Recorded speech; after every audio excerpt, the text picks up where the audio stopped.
A paz do Senhor Jesus a todos amados irmãos.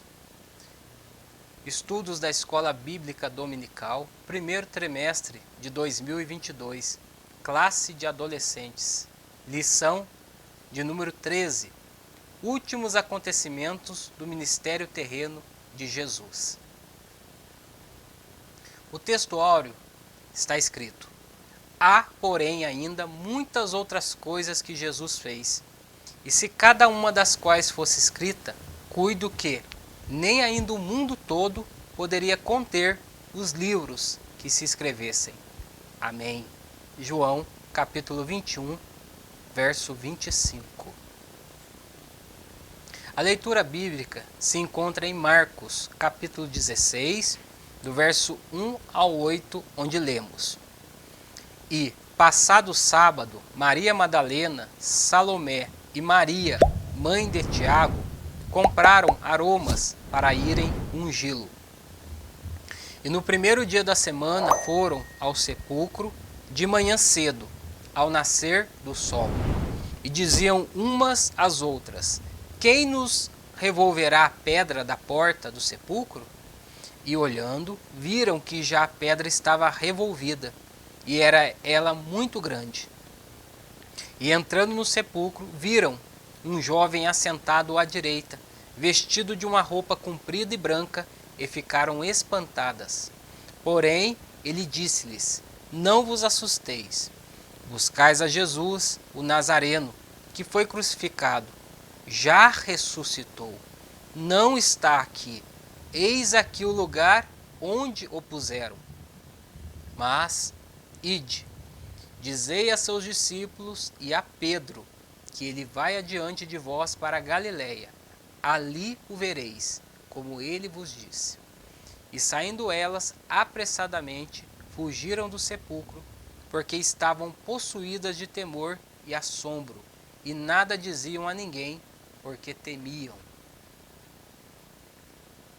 O objetivo desta lição é compreender os últimos eventos da vida de Cristo Jesus, identificar o plano perfeito da salvação, amor em Cristo Jesus, e refletir se estamos valorizando o sacrifício de Cristo Jesus. Essa lição está dividida em uma introdução. Primeiro tópico: a última Páscoa de Jesus com os seus discípulos. Textos que se encontram em Mateus, capítulo 26, do verso 1 a 35, Marcos, capítulo 14, do verso 1 a 31, e João, capítulo 13, do verso 1 ao 38. Segundo tópico: Jesus no Getsêmani e sua crucificação. Textos que se encontram em Mateus 26, versículo 36, 27, versículo 66, Marcos 14, versículo 32,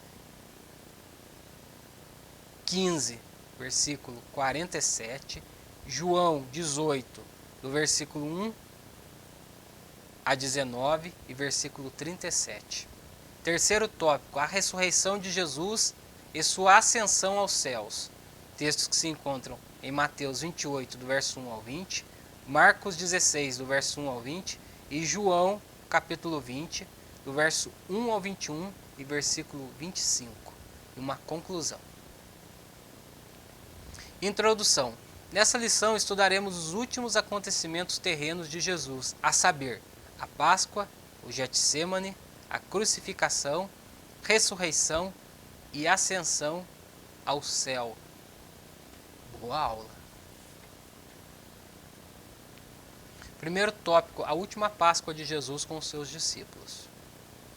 Ao concluir os sermões proféticos das 10 virgens, dos 10 talentos, da vida eterna e castigo eterno, entre outros, Jesus dirigiu-se aos 12 discípulos e disse: daqui a 2 dias é a Páscoa, e desta feita será diferente.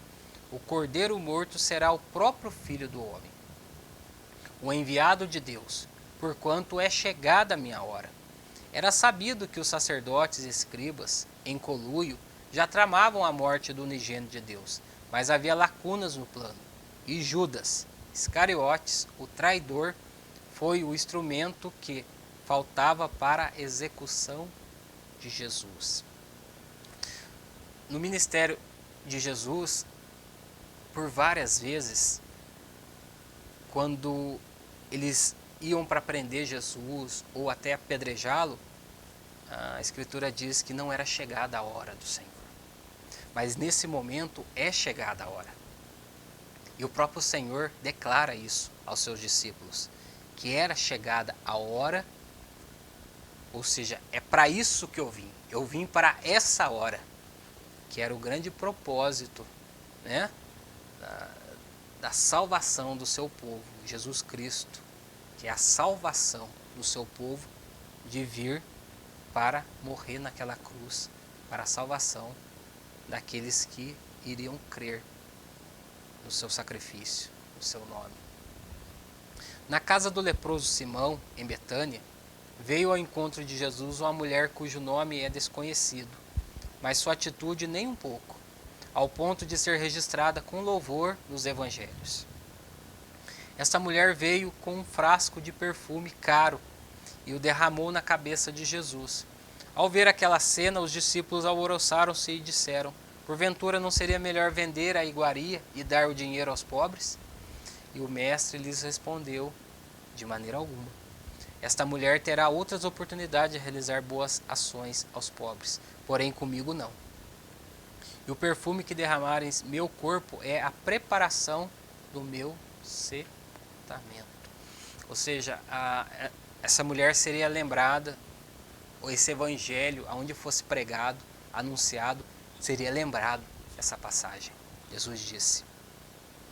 Porque ali foi um culto, foi uma adoração, foi uma oferta de um coração quebrantado ao seu Senhor. E o Senhor disse que aquele perfume, que alguns viam só de forma monetária, contudo, era algo muito mais excelente. Ele estaria sendo condicionado à preparação do corpo do nosso Senhor. E o Senhor recebeu de bom grado, pois ali havia um coração sincero diante de Deus, o coração dessa mulher. E o Senhor traz essa lição para todos que estavam ali, que estavam distraídos, se eu posso dizer assim. Estavam preocupados com coisas materiais e estavam bem distante das espirituais. Mas o Senhor vai ensinando, assim como o Senhor faz conosco. Após a ceia, Jesus lavou os pés de cada um dos seus discípulos. Essa atitude causou estranheza e indignação no impetuoso Pedro. Mas Jesus o advertiu, dizendo que necessário era para assim obter comunhão com ele. Pedro então pediu para que não somente os pés fossem lavados, mas também a cabeça, as mãos, quiçá o corpo todo. E Jesus respondeu que bastava os pés, pois no mais estava limpo. Jesus vem trazer instruções, Jesus vem dar exemplo, Jesus vem ensinar aos seus discípulos a humildade, ao quebrantamento, ao serviço, a reconhecer, a estimar, a dar valor, a saber que assim como o Senhor, sendo o Senhor, e era, ele veio para servir e dar a sua vida. Assim aqueles que o seguem deveriam fazer igual. Deveriam se submeter a esta realidade. Porque essa é a realidade da igreja. É serviço, é humildade, é quebrantamento. E o Senhor disse: Pedro, se você não me deixar lavar os seus pés, você não tem parte comigo.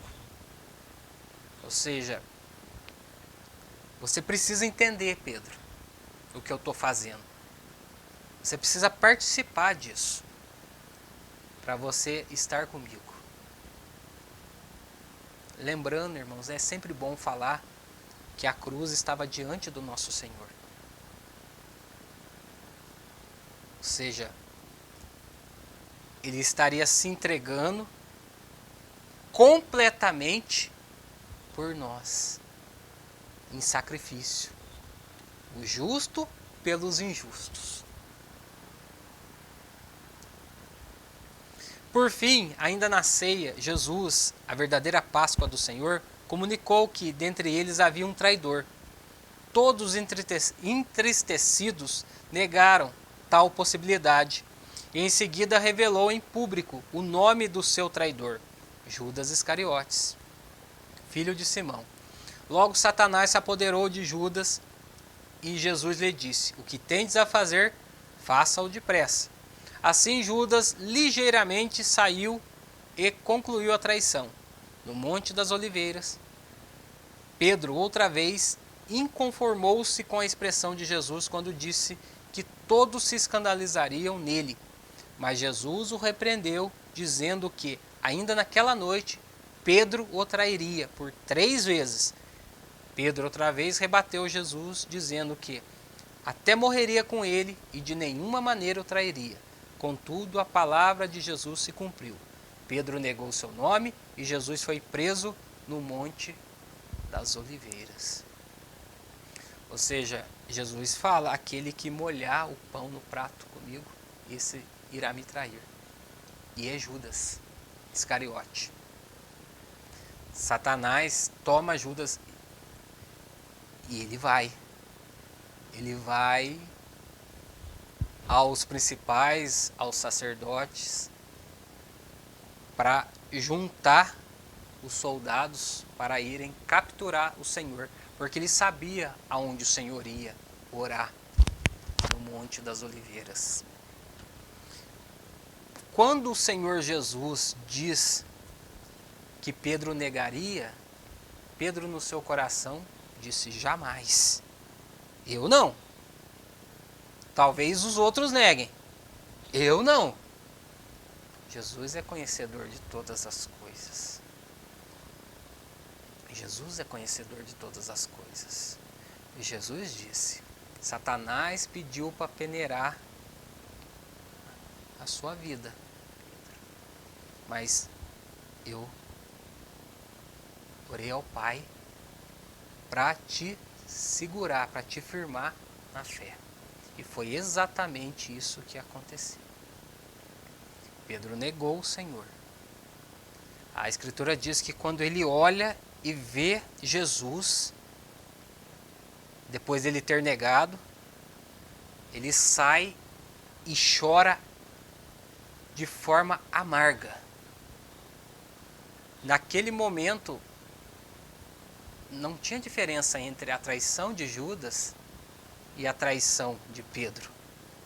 Ambos eram traidores. Mas só que a fé de Pedro foi sustentada. Então Pedro se arrependeu. Pedro se arrependeu e Judas não se arrependeu. Essa foi a grande diferença. Segundo tópico, Jesus no Getsêmani e sua crucificação. Após celebrar a última Páscoa, Jesus se dirigiu com os seus discípulos ao jardim do Getsêmani, aos pés do Monte das Oliveiras, para entrarem em oração, com o objetivo de concluir a vontade do Pai. Seus discípulos foram vencidos pelo cansaço e pelo sono, porquanto não possuíam o mesmo grau de consciência dos fatos seguintes. Jesus, após ser convencido da inevitabilidade de beber o cálice da ira de Deus em nosso lugar, submeteu-se prontamente a ser o nosso substituto e morrer a nossa morte. Lucas chega a citar até que eles dormiram de tristeza. A verdade é que eles não puderam vigiar. O Senhor Jesus disse até: não podeis vigiar 1 hora. Eles não puderam. Então ali o nosso Senhor ora e sofre e se agoniza em oração a ponto de suar gotas de sangue. Porque ali estava diante dele aquele cálice que ele precisava beber. E ele venceu. Ele venceu em oração. E foi maravilhoso. Porque quando ele se põe de pé, dali para frente, Ele vai até o fim. Ele vai até o fim. Enquanto Jesus estava exortando seus discípulos à vigilância, surgiu uma multidão acompanhando Judas, o qual saudou o Senhor com um beijo traiçoeiro, que custou 30 moedas de prata. A reação imediata dos discípulos foi oferecer resistência aos enfurecidos algozes do Salvador. Contudo, Jesus mais uma vez revelou sua total submissão ao Pai, bem como seu amor incondicional para com os seus inimigos. Jesus sabia que não poderia evitar o cálice, portanto entregou-se prontamente para ser conduzido ao julgamento injusto. Jesus, ele se deu, ele se entregou. Ele disse: eu dou a minha vida e a volto a tomá-la. Ele poderia invocar uma legião de anjos, ou 12 legiões de anjos. Mas não era esta a obra. A obra era que ele necessariamente seguisse para o Calvário. Após ser preso, Jesus foi encaminhado para o seu primeiro julgamento, realizado no Sinédrio pelos anciãos do povo, pelos principais dos sacerdotes e pelos escribas. Um julgamento injusto e indecoroso, onde o Messias de Deus foi injustiçado com falsas acusações, bem como zombado e maltratado. Os líderes religiosos judeus acusavam Jesus de blasfêmia, por ele afirmar ser o Filho de Deus. Em seguida, o conduziram até Pilatos, apresentando falsas acusações a fim de requererem a pena máxima contra o acusado, a crucificação. No Sinédrio, as acusações contra Jesus eram de cunho religioso, enquanto as falsas acusações apresentadas a Pilatos tinham cunho político, pois diziam que Jesus afirmava ser o rei dos judeus, bem como contrário ao pagamento de tributos para o Império Romano. Meus irmãos, de forma bem resumida, Jesus foi condenado porque ele era o Filho de Deus.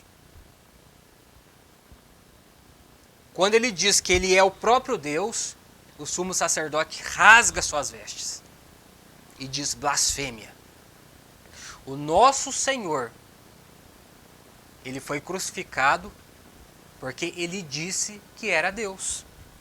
E as pessoas hoje só não aceitam ele porque verdadeiramente ele é Deus. Não pensa você, meu irmão, minha irmã. As pessoas me perseguem porque eu sou... As pessoas te perseguem por causa de Jesus. E a igreja sempre foi perseguida por causa de Jesus. E aquele foi condenado porque ele é Deus. Porque todas as outras acusações caíram por terra.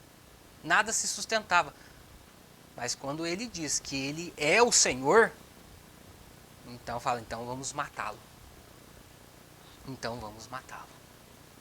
É exatamente isso que aqueles homens e todo homem que não tem o Espírito de Deus faz. Não aceitam Jesus como Deus. Pilatos ficou pressionado, por um lado, pela sua fúria dos judeus, exigindo a crucificação de Jesus, e por outro lado, pelo bom senso de sua esposa, a qual havia recebido em sonho o discernimento da inocência de Jesus Cristo. Sendo assim, Pilatos, na tentativa de não se envolver nesse negócio, enviou Jesus a Herodes, pois este era governante da Galileia. No entanto, Herodes não achou qualquer culpa em Jesus que o fizesse digno de morte. Por isso, enviou novamente a Pilatos. Enquanto isso, a fúria dos judeus se avolumava cada vez mais, ao ponto de trocarem o Messias por um criminoso chamado Barrabás. Por fim, Pilatos não teve escolha e cedeu aos auspícios dos judeus de crucificarem o Salvador. Levantaram crucificado, tendo um malfeitor à sua direita e outro à sua esquerda. Transpassaram-no com cravos e uma lança, mas não lhe quebraram osso algum, cumprindo as escrituras com os seus inimigos. Jesus sabia que não poderia evitar o cálice, portanto entregou-se prontamente para ser conduzido ao julgamento injusto. quando o texto diz que Pilatos não tinha escolha, todo homem sempre tem uma escolha. Todo homem sempre teve uma escolha. Essa questão dele ter lavado as mãos não o inocenta do seu pecado. Como todos os outros homens pecaram, entregando o Filho de Deus à morte. Trocar Jesus por um assassino é realmente isso mesmo. É Jesus tomando o lugar do assassino. E quem é o assassino? Sou eu, você. Todos os homens caídos em pecados e ofensa. Aqui está o cenário. Aqui está a verdade. Aqui está a morte substitutiva. Tem diferença de uma morte representativa. Ah, Jesus morreu como um representante. Não, não é isso. Jesus morreu substituindo. Ele morre no meu lugar. Ele morre no seu lugar. Ele morre a minha morte. Ele cumpre a minha sentença. Ele bebe o cálice que eu deveria beber. Por isso que nós somos aceitos diante de Deus. Nenhuma condenação há para aqueles que estão em Cristo Jesus. Terceiro ponto, a ressurreição de Jesus e sua ascensão aos céus. No primeiro dia da semana, de madrugada, houve um grande terremoto, provocado por um anjo do Senhor no momento em que ele removeu a pedra do sepulcro de Jesus. A aparência reluzente do anjo causou grande espanto aos soldados responsáveis pela guarda do sepulcro. Mas o anjo dirigiu-se às mulheres, Maria Madalena, Joana e Maria, mãe de Tiago, para consolá-las com essas palavras: não tenhais medo, pois eu sei que buscais a Jesus que foi crucificado. Ele não está aqui, porque já ressuscitou, como tinha dito. Vinde e vede o lugar onde o Senhor jazia. Então, elas receberam a orientação do anjo para anunciarem aos demais discípulos a ressurreição do Salvador. E ao saírem apressadamente para avisá-los, foram surpreendidos por ele, maravilhadas com o Salvador ressurreto. Até hoje, se você for lá em Jerusalém, tem uma placa dizendo que ele não está lá. Ressuscitou. Ele ressuscitou. Esta é a glória, né? Ele é a primícia. É o primeiro que ressuscitou. Ele morre e ressuscita. E nós morremos com ele e ressuscitamos com ele. E graças a Deus por isso. Chegada a tarde do dia da ressurreição e cerradas as portas onde os discípulos, com medo dos judeus, se tinham escondido por motivo da acusação de terem roubado o corpo de Cristo, chegou Jesus e pôs-se no meio deles e disse-lhes: paz seja convosco. Para confirmar sua identidade, ele lhes mostrou as marcas de suas mãos e no seu lado direito, o que vendo os discípulos se alegraram muito. Contudo, Tomé, um dos 12, não estava presente nessa oportunidade. E ao tomar conhecimento de que Jesus se manifestou aos seus discípulos, duvidou de que estivessem falando a verdade e exigiu provas convincentes sobre o ocorrido. 8 dias depois, chegou Jesus, estando novamente os seus discípulos às portas fechadas, e apresentou-se no meio e disse novamente: paz seja convosco. Então imediatamente se dirigiu a Tomé para dar-lhe as provas de sua ressurreição. Tomé, tomado de grande temor, reconheceu que o Salvador realmente havia ressuscitado. Isso que é bom, irmão, não perder culto, né? Tomé perdeu o primeiro culto. Não estava lá. Daí ficou duvidoso. Daí depois Jesus apareceu novamente. Daí Jesus mostrou para ele. Falou: quer pôr o dedo para você crer? O que Tomé faz? Tomé cai de joelho e diz: Deus meu, Senhor meu. Deus meu e Senhor meu.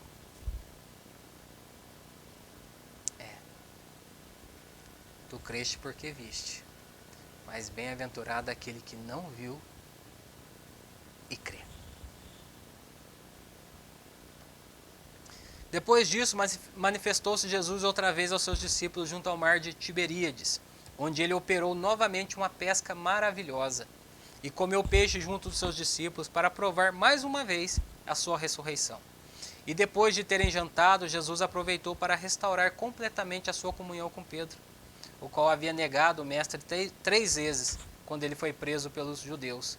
Dessa forma, Jesus estendeu sua misericórdia sobre Pedro e o reanimou a prosseguir em frente, cuidando das ovelhas do bom pastor. Jesus, num período de 40 dias, Jesus foi se manifestando a vários discípulos. Cerca de 500 pessoas viram e testemunharam que o Senhor havia ressuscitado. Esse encontro com Pedro foi para despertar Pedro. Pedro, tu me amas? Apacenta minhas ovelhas. Pedro, tu me amas? Apacenta minhas ovelhas. E nós sabemos a história de Pedro, né? Depois do Pentecoste. Nós sabemos o que aconteceu, né? Ele apacentou as ovelhas do rebanho de Cristo. Ele cumpriu a ordenança. Ele foi uma bênção. Um homem de Deus. Por fim, em Betânia, Jesus os abençoou e se levou ao céu. Todos, com grande alegria, o adoraram e retornaram a Jerusalém na certeza que Deus enviaria o Consolador, cujo objetivo era assisti-lo ao longo de toda a peregrinação. Jesus vai sendo assunto e os irmãos ficam olhando para o céu. Nossa, eu tenho por mim que eu ficaria lá também. Não tinha mais lugar nenhum no mundo para me olhar. Eu ia ficar lá olhando para o céu. Né? Daí parece aquele ser, né, resplandecente. Assim como vocês estão olhando, assim ele voltará. Promessas e promessas e glórias do nosso Senhor amado. Que bom que nós temos essa esperança. Conclusão. Toda a vida e ministério de Jesus Cristo foram marcados notoriamente pelo sobrenatural. Logo, os últimos momentos na terra não poderiam ser diferentes. A celebração da última Páscoa, a traição de Judas, a prisão, a condenação injusta, a crucificação, a ressurreição e a ascensão ao céu não foram imprevistos que surgiram para frustrar o seu ministério. Pelo contrário, enquanto judeus e romanos acreditavam estar eliminando o ministério de Cristo, na verdade eles estavam conduzindo o Salvador ao cumprimento total do seu propósito aqui na terra e confirmando as profecias. Portanto, glória ao Pai, glória ao Filho, glória ao Espírito Santo, que jamais perdeu o controle de tudo e todos. Amém. Que Deus abençoe a todos os irmãos amados. A paz do Senhor Jesus.